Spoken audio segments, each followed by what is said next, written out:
Assalamualaikum warahmatullahi wabarakatuh. Baiklah, pertama-tama puji syukur kepada Allah Subhanahu wa taala dan melafaz hamdalah alhamdulillahirabbil alamin, kemudian berselawat dengan Nabi dan melafaz Allahumma shalli ala sayyidina Muhammad wa ala ali sayyidina Muhammad.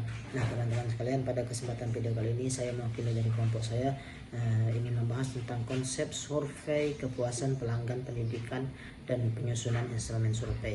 Nah, pengertian materi yang pertama itu pengertian dan tujuan. Survei kepuasan pelanggan pendidikan adalah proses pengumpulan data untuk mengetahui tingkat kepuasan pelanggan layanan pendidikan, itu siswa, mahasiswa, orang tua, alumni, dan masyarakat. Nah, adapun tujuannya itu mengukur kualitas layanan pendidikan, mengetahui tingkat kepuasan pengguna, mengevaluasi kekurangan layanan sebagai dasar peningkatan mutu. Kemudian konsep kepuasan pelanggan. Kepuasan pelanggan.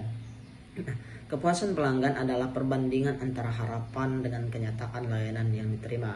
Harapan layanan sangat puas, harapan layanan puas, harapan layanan tidak puas. Nah, kepuasan ini menjadi indikator utama keberhasilan suatu lembaga pendidikan dalam memberikan layanan. Nah, dimensi kepuasan pendidikan. Dalam pendidikan, kepuasan biasanya diukur melalui dimensi utama, yaitu Tangibel, fasilitas, ruang kelas, perpustakaan, sarana dan prasarana. Kemudian reliability, yaitu keadaan layanan, yaitu ketetapan jadwal, konsistensi. Kemudian responsiveness, kecepatan dan tanggapan pelayanan. Kemudian assurance, kompetensi dan profesionalitas tenaga pendidik. Kemudian empathy, yaitu perhatian dan kepedulian terhadap siswa. Kemudian instrumen survei kepuasan. Instrumen survei adalah alat untuk mengumpulkan data, umumnya berupa kuesioner. Ciri instrumen yang baik itu jelas dan mudah dipahami, kemudian relevan dengan tujuan survei, kemudian menggunakan skala penilaian, biasanya skala liter 1-5. Kemudian penyusunan instrumen survei, langkah-langkah yang diambil itu menentukan tujuan survei, kemudian menentukan indikator yang diukur, kemudian menyusun pertanyaan berdasarkan indikator, kemudian menggunakan bahasa sederhana dan tidak ambigu, kemudian menentukan skala penilaian. Nah, instrumen harus mampu menggambarkan kondisi nyata di suatu layanan pendidikan. Nah, kemudian uji instrumen, validitas dan reliabilitas. Instrumen yang baik itu harus valid, itu benar-benar mengukur kepuasan. Kemudian reliable, hasilnya konsisten jika digunakan berulang. Nah, uji ini penting agar data yang diperoleh itu dapat dipercaya. Kemudian pengumpulan dan pengelolaan data. Pengumpulan data, kuesioner online, Google Form, kuesioner langsung.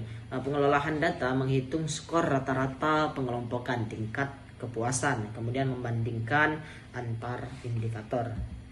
Kemudian analisis hasil survei. Analisis dilakukan dengan pertama itu menentukan nilai rata-rata tiap indikator, kemudian mengidentifikasi nilai tertinggi, kemudian mengidentifikasi nilai terendah. Nah, hasil analisis itu memberikan gambaran kualitas layanan secara menyeluruh.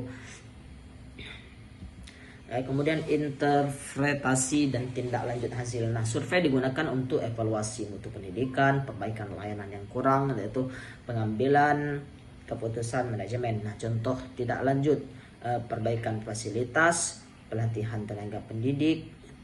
Contoh tindak lanjut, perbaikan fasilitas, pelatihan tenaga pendidik, kemudian peningkatan layanan administrasi. Nah, adapun kesimpulannya, survei kepuasan pelanggan pendidikan merupakan alat penting untuk mengukur kualitas di suatu layanan pendidikan, mengetahui kebutuhan pengguna, meningkatkan mutu pendidikan secara berkelanjutan. Nah, mungkin itu saja materi dari kelompok kami. Lebih dan kurangnya kami mohon maaf.